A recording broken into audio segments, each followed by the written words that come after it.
বাচ্চাদের শিক্ষা দিই। সবাই সমান নয়, কথাও আমি নিশ্চয়ই বলবো। অনেকে কাজও করছেন, তাদের সম্বন্ধে আমাদের কোনো অভিযোগ নেই। যারা আন্দোলন করছেন তাদের সম্বন্ধে আমার কোনো অভিযোগ নেই। আমার অভিযোগ একটাই, কাউকে আটকে রাখা জোর করে যায় না, রাস্তা অবরোধ করে মানুষের ক্ষতি করা যায় না, এটা কারো কাজ নয়। এবং এতে বাইরের লোকেরা আছে, টিচারের সংখ্যা কম, বাইরের লোকের সংখ্যা বেশি। এই তো দেখছি মেয়েরা বলছে প্রেগনেন্ট মাদার বাড়ি যেতে দিচ্ছে না।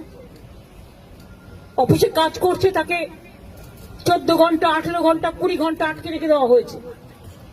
একটি মেয়ে পরীক্ষা দিতে গেছে, পরীক্ষার্থী, সে বারবার বলেছে আমি বাড়ি যাব, আমার বাড়ির লোক চিন্তা করবে।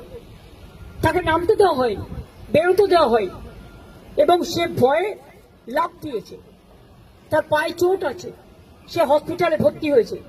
মনে রাখতে হবে না, আগে আমরা মানবিক মানুষ, মানবিকতাকে শ্রদ্ধা করলে তাকে ভালোবাসা যায়, তাকে সম্মান করা যায়। আমি আন্দোলনের বিপক্ষে নই, কিন্তু আন্দোলন করারও একটা লক্ষ্মণ রেখা আছে।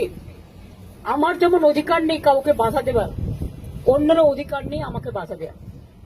আমি তো বলবো আপনারা এখানে না করে আইনে লড়াই করুন, আমরা পুরো সাহায্য করব। আমরা নিজেরাও তো করছি, আমাদের সাধ্যমতো আমরা করছি, আমরা তো ওদের বিপক্ষে নই। কিন্তু কোন রাজনৈতিক দল যদি মনে করেন রাজনৈতিক দল জল ঘোলা করবেন, তাহলে সেই রাজনৈতিক দলকে আমার কোয়েশ্চেন থাকবে, কোর্টে গিয়ে কেসটা তো আপনারা করেছিলেন, এটা করা কি ঠিক ছিল? জাস্ট এই পর্যন্ত।